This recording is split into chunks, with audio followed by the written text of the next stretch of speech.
করেন। ছেলেরা, বাবারা, রাত গভীরে হাত জোড় করে আমি অনুরোধ করছি, বাপ, মোবাইলের নারী দেখো না, অশ্লীল ছবি দেখো না আব্বা, উলঙ্গ নাচ গান, জিনা ব্যভিচার দেখো না, মোবাইলের হারাম দৃশ্য দেখো না আব্বা। তোমাদের যাদের চুল মুশরিকের মতো, বেঈমানের মতো, তোমরা এই চুল বদলাও, এই চুল বদলাও।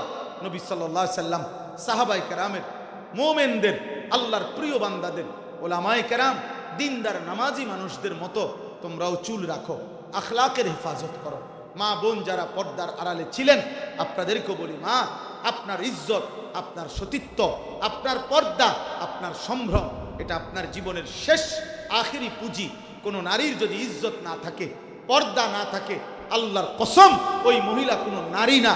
আল্লাহ রসুল বলছে, নারী বলে তাকে পর্দায় থাকে যে, নারী বলে তাকে আড়ালে থাকে যে, নারী বলে তাকে লুকিয়ে রাখে যে, নারী বলে তাকে নিজেকে গোপন রাখে যে, তাকেই বলে নারী। আল মারআতু আওরাতুন আওরাতুন আওরাতুন। অতএব বেহায়া নারী, বেপর্দা নারী নিজের শরীর, নিজের যৌবন, নিজের রূপ, নিজের চেহারা, নিজের অঙ্গভঙ্গি যেটা যিনি প্রদর্শন করে করে বেড়ায় পর পুরুষকে আকর্ষণ করতে, ওইটা কোনো বেডিও না, বেডির জাতও না, এটা প্লাস্টিক ছাড়া, এটা প্লাস্টিক, এটা মূলত কি? Plastic, plastic, plastic, plastic. এই জন্য আল্লাহ তাআলা আমাদের মা বোনদেরকে নেককার, চরিত্রবান মা ফাতেমা, রাবিয়া, বসরির মতো হওয়ার তৌফিক দান করেন। সবার জন্য কথা হইল, আল্লাহর নবীর সাল্লাল্লাহু আলাইহি সাল্লামের একটা একটা সুন্নাত জীবনে মানবেন। সুন্নাত মানেন, সুন্নাতেই সৌন্দর্য।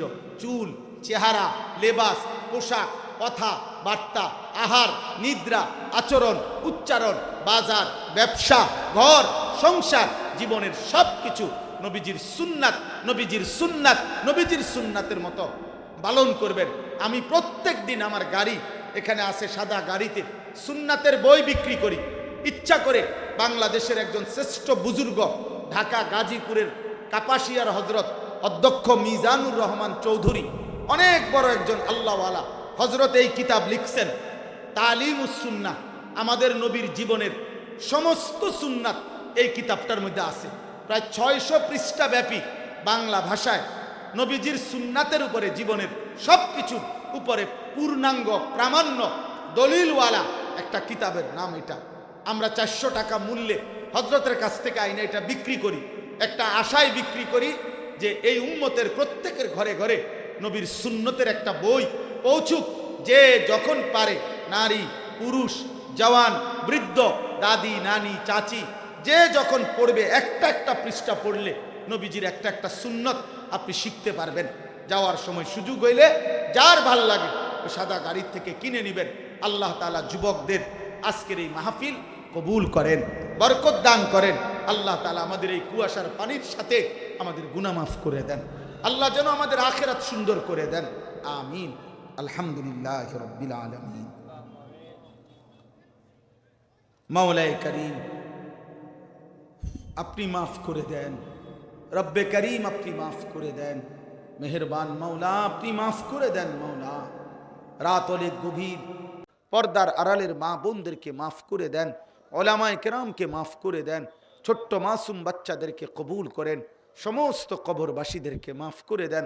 কিয়ামত পর্যন্ত কবরের আযাব মাফ করে দেন। কবরগুলোকে জান্নাতের টুকরা বানিয়ে দেন।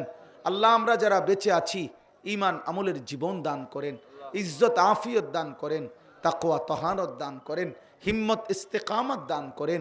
সেজদাওয়ালা কপাল বানিয়ে দেন, কাঁদনেওয়ালা চোখ বানিয়ে দেন, জিকিরওয়ালা জবান বানিয়ে দেন, মহব্বতওয়ালা দিল বানিয়ে দেন। নবীজির একটা একটা সুন্নত জেনে বুঝে শিখে আমল করার মতো তৌফিক দান করেন।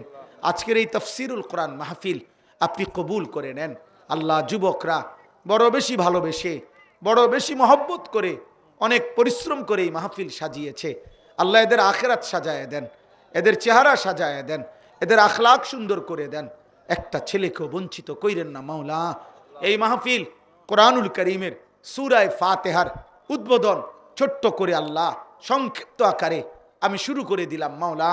আল্লাহ, আগামী দিনে আপনি কোরআনের তাফসির এখানে জারি করে দিয়েন, চালু করে দিয়েন। আল্লাহ, আপনি চালু করে দিয়েন। এদের হাতে আল্লাহ আপনি বরকত দিয়েন। আগামী দিনের যারা বলতে চাইবে আল্লাহ তাদের জবানে বরকত দিয়েন।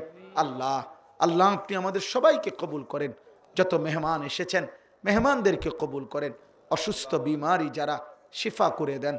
কামাই রুজিতে হালাল বরকত দান করেন। আল্লাহ হালাল রুজি রোজগার দান করেন। অভাব থেকে বাঁচান, ঋণ থেকে বাঁচান, পেরেশানি থেকে বাঁচান।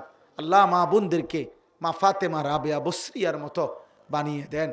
আল্লাহ মাকে বোনকে নিজের পর্দা ইজ্জত সতীত্ব সংরক্ষণ করার, হেফাজত করার তৌফিক দান করেন। আল্লাহ